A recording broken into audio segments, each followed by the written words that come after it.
Even when you're competing and going through your elite journey, being able to realize that like there's life after track. Like you might not always think about it in the moment, but it is a thing. Like there's Yeah. life after sport.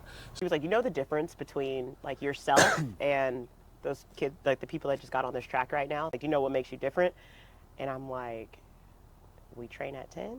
He's like, no, there's definitely people in that group that are better than you as an athlete. I was like, well, that's fair. There definitely are. But I didn't know what the answer was. And he was like, it's the 1% that you do.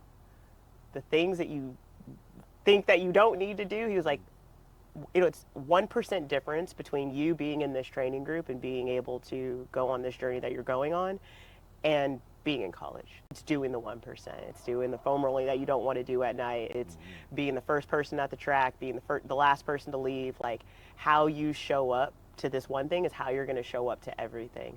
And so I would say like that was always in the back of my mind.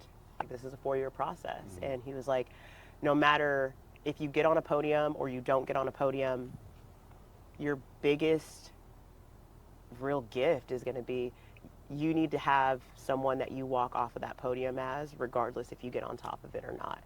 And so it really made me think. It was like, yeah, you have to choose the person that you want to be on top of that podium or if you don't. And so that was really why I was like, okay, what can I do in my life that's going to allow me to work and live and like have this outside life perspective? And that's why I did my NASA. So all of the things that I was doing is what built me to be able to do what I do now. It was, I needed to kind of take a chance and look at this like test and this thing as like, okay, this is good for me right now.